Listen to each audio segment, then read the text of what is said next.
Well, I'm a little bit more advanced, in the Olympic year. So, like in '04 when I went into my second year, '08, 12, and now, 24. Just because I've been playing all summer, pretty much. So, a little bit more advanced in everything. So, excited about that. Excited about getting to work tomorrow, and should be fun. Should be fun. Really fun.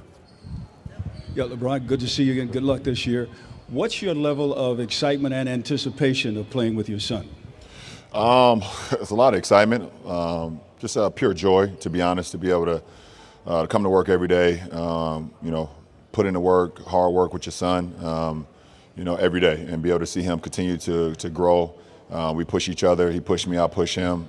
We push our teammates and vice versa. So just a very joyous, moment for not only for myself but for our family, and starting here today with Media Day.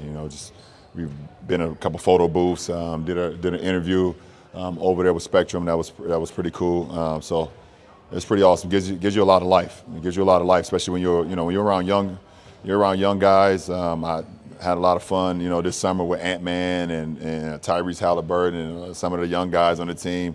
And they give you a lot of energy, a lot of life. So to be able to be alongside him, he's 19 years old, be 20 soon in October, it just gives you some more life and the rest of the young guys on the team. So it's awesome. Hey, LeBron. When we did this last year, it was coming off an off season where after you guys had been swept by Denver, you hinted at retirement. You were beat up pretty badly physically. How different is your energy level at this stage, and kind of what's also your big picture view for yourself? Is a part of you think maybe this could be the last season, or have you started to think about that legacy type stuff? Well, I'm definitely not as beat up as I was last time. I feel damn good. I had a great summer. Body, was responded very well overseas, along with Team USA. So took care of that, and I kept that going. After even when we stopped playing, I kept it going. So I feel really good physically. Mentally, I feel really good, really sharp, very fresh. Looking forward to getting to work tomorrow. Have not thought about what the future holds. Kind of just living in the moment, especially with Bronny being here too. I don't want to take this moment for granted. I've always kind of never gave myself an opportunity to kind of just like, take in the moments. But this is a moment that I may, enjoy a little bit more than just like my actual self. But I do feel good going into the season. Going into training camp tomorrow, I feel good. I feel, more advanced, like I said, with the Olympic year. Speaking of the Olympics, LeBron, one of the moments that you guys were able to accomplish over there in Paris, it seems like you've allowed yourself a bit this offseason to revel in it. The tattoo, the change in your avatar, reflecting on it. You've shared some photos from your guys' accomplishments over there. What did it mean for you, and did it add any fuel in the tank? Not that I'm suggesting it was waning, but it was like I got to feel that championship feeling, that gold medal feeling, and did it have any kind of impact on how much longer you could play in the NBA? Well, I definitely got an opportunity to just like enjoy the moment, enjoy what we were able to do, what we were able to accomplish. When you're along 11 other unbelievable, great talents, some of the best talent we've ever seen, it gives you like a lot of joy to be able to play the game, play it at a high level, come to work every day, push each other, and for myself individually to go out there at my age, the miles that I have, and to be able to play at the level I played at. It gave me like, okay, even more like a sense of, okay, I do have a lot in the tank, a lot, and I can help a big part of a team win the ultimate and whatever, if it's gold or if it's a Larry O'Brien trophy or whatever the case may be, I could still get it done. So that was pretty cool, just from an individual standpoint, to know that you could be out there with the best players in the world and still be able to have a big part of it, not only on the floor but off the floor too. So that was dope. LeBron, you're coming off a career year from your three-point percentage. JJ's talked about you taking more threes, playing off the ball a little bit more, stuff you've done in the past. But what have those conversations been like between you two in terms of like your role and maybe it shifting a little bit this season, if at all? My role is whatever it takes for our team to win. I mean, listen, I can do whatever. I can literally do whatever on a basketball floor, so it's not hard to plug me into whatever that game, whatever, that moment needs to entail, or, so if it's me playing off the ball and JJ want me to shoot more threes, or if it's me playing on the ball and getting guys involved, I can literally do everything out on the basketball floor. So, I think it'll work well for our team. LeBron, your relationship with JJ has evolved from competitor to podcast partner, now player coach. What have you learned in those evolutions, in those steps? And I guess specifically what have you learned, I know it's early stages, but just these past few months in that player coach relationship about JJ specifically? Well, we haven't got the work yet. We've had like our individual workouts and things of that nature, but we haven't actually had practice.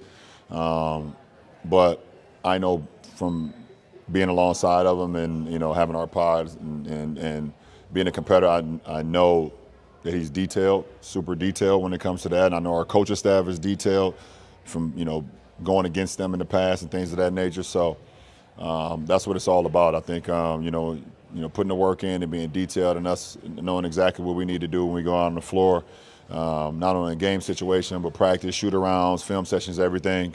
That's something I know just because of my relationship previously before he became the head coach of the Lakers. Hey, LeBron. I think when people talk about your length of career, they think about all the physical endurance you've had, but what's underrated is the mental hurdles of getting through the monotony of doing the same thing year after year after year. You mentioned Bronny giving you some additional life. What are some of the ways that you think playing with him and just sort of having that new idea and that new challenge and that new relationship on the team are going to help you deal with all of that stuff? I don't know. Obviously it's the first time, so I don't know.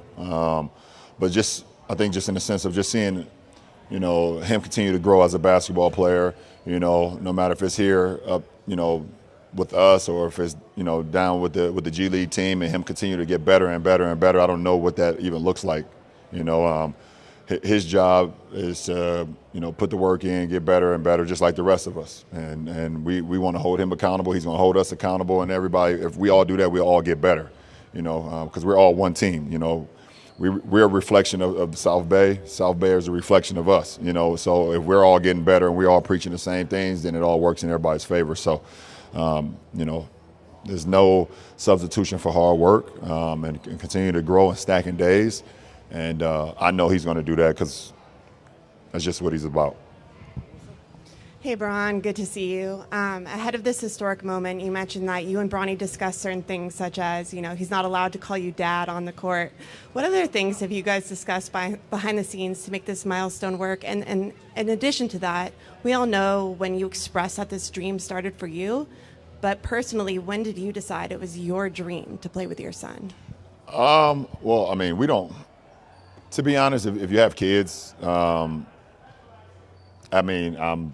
at my age and his age, there's not really much interaction going on a day-to-day basis. He comes down, he eats, he goes to his room, plays a video game. I'm down there with my wife, we watching a movie, and stop in. So it's not much like, hey, meet me at the table at 5 o'clock, we need to discuss work tomorrow. No, that doesn't happen. But he's been in this rim of the game of basketball since he was born, obviously. I've played in the NBA longer than he's been alive. So, he understands the nuances of it as far as just being around the game, but now he's a man and it's time for him to learn and get better with that. So I guess I don't know if he's even coming up here, you can ask him the questions of how he feels about it. I know I'm super happy for him. Our family's super proud of him. And, that's pretty much it. If we get a couple opportunities out on the floor throughout the course of the season, obviously that's going to be amazing. It'd be awesome, we'll wait for that moment when it happens and then go from there. You mentioned the joy, being in the moment. Was there something this offseason with the game of basketball that you were reintroduced to that you might have lost touch with? That I lost touch with? No, I don't ever lose touch with with the game of basketball. But it felt damn good to play. It felt great to play meaningful basketball, like literally play for the highest level. We had like 2 Game 7s back to back, one versus Serbia and then that last one versus France, where it was like, like, oh shit, this is why those text messages went out. This is why those calls happened. You know, that fire and desire was brought back to me. That I was like, okay, this is what it was all about. This is why we all came together and, you know, called ourselves the Avengers. To have that feeling again, where you're playing like meaningful, real, every possession means something. If you make a mistake, you know, it burns you. Things like that. That was good to relive that moment. You know, going against those two great teams. Hey, LeBron, to flip it a little bit, actually quite a bit. I'm sure you saw the news about Dikembe Mutombo today, a player you competed against. Just any memories you have about interacting with him on the floor, and just kind of your reaction. Yeah, I mean, first of all, my condolences goes to his family. Obviously, anytime a loved one is, gone, then it's a lot on the family. So, my condolences and well wishes goes to his family. Also goes to the NBA community as well. I mean, he's such a as a big part of the NBA. When you're growing up and you think about like iconic moments in playoff history, you think about when they played the Supersonics and it was the 8th seed, and you just remember him getting that last rebound, those last blocks, and just holding that basketball on his back and in amazement. So. My fondest memory of Dikembe Mutombo, he fractured my face on my birthday in Cleveland with an elbow. I never even got an opportunity to tell him about that. But yeah, I don't remember how old I was in Cleveland my first stint, and I think I was turning 22 maybe. He was in Houston. You guys can do the research. Yep, he was in Houston, and I went to the hole. And caught one of those Dikembe elbows. And if anybody know about the Dikembe elbows, they do not feel good. He fractured my face, and I went to the hospital that night, and I wore a mask for a little bit. Yeah. So that is my memory of Dikembe.